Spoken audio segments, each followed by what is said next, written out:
In this presentation, I'm going to analyze a key barrier to the school-family community partnership, which is parents that have to work multiple jobs, combined with having limited English proficiency and limited access to digital resources, since that reflects my school. I'm also going to propose 3 strategies that will ultimately increase equitable partnership and strengthen community engagement and participation. So this model outlines 6 essential dimensions. It's Epstein's model that outlines this, that create comprehensive and equitable partnerships. So number 1 is parenting, 2 is communication, 3 is volunteering, 4 is learning at home, 5 is decision making, and 6 is collaborating with the community. So community partnerships emphasize that these dimensions work best when schools intentionally integrate all of them. So our strategies have to respond to the realities that families do work multiple jobs while still ensuring that they can participate meaningfully in these 6 involvement types.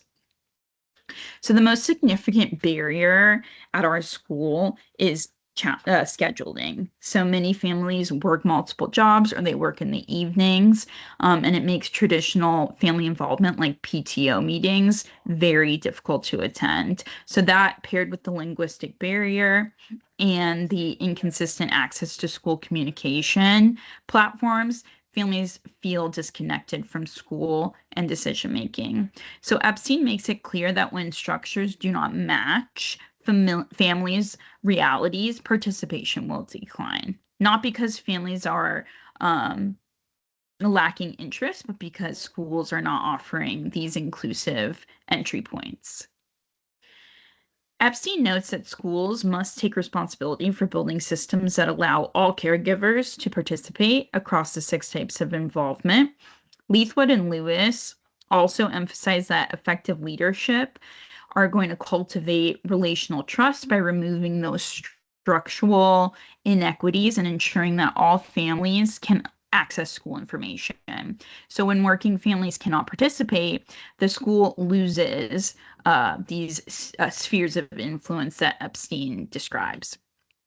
So the first strategy is flexible multilingual communication systems, and it directly aligns with type 2 communicating. So families who work multiple jobs need communication that's accessible, brief, multilingual, asynchronous. So text-based platforms like Remind and WhatsApp reach multilingual families, which is great. Short videos, audio summaries are also great in the home languages of the parents, and that supports both type 1 and type 4. It helps the families know how to support their children at home. So research shows that bilingual communication systems significantly increase parent engagement especially for working families. Strategy 2 is the virtual and asynchronous family participation. So the second strategy aligns with type 5, the decision making, which emphasizes including families in school governance and community or committees. So working parents cannot attend in-person meetings, so these virtual attendance offer or removes that physical barrier. And asynchronous feedback options will let parents participate at any hour whenever they can. This offering simultaneous interpretation also aligns with equitable leadership practices, as described by Leithwood and Lewis, helping build trust. Additionally, this strategy supports type 3, which is volunteering, because parents can now contribute their ideas. Strategy 3 is homeschool community connection and resource access. So this aligns directly with type 6, collaborating with the community.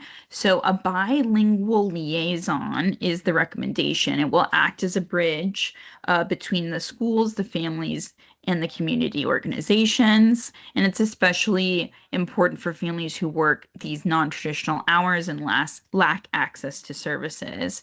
So this also reinforces type 1 parenting because families receive support for digital literacy and navigating school materials and accessing these ESL or English language learner supports and resources.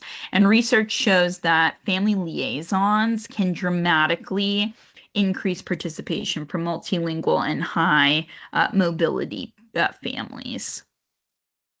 So expected outcomes, these strategies are going to strengthen several of Epstein's 6 types simultaneously. Most importantly, they're going to shift the school from expecting families to attend at these fixed times to supporting families in multiple ways. So this will increase communication quality, expands decision-making access, and deepens the collaborations with the community organizations that want to support these families. Lastly, monitoring and next steps. So to evaluate our success, we're going to track participation across the communication platforms we decide to use, the meeting attendance, the multilingual family surveys as well. So Epstein emphasizes continuous improvement, and Leithwood and Lewis highlight iterative leadership practices. So by reviewing engagement trends every quarter, we can ensure families' voices really shape the future strategies. Here are my references. Thank you.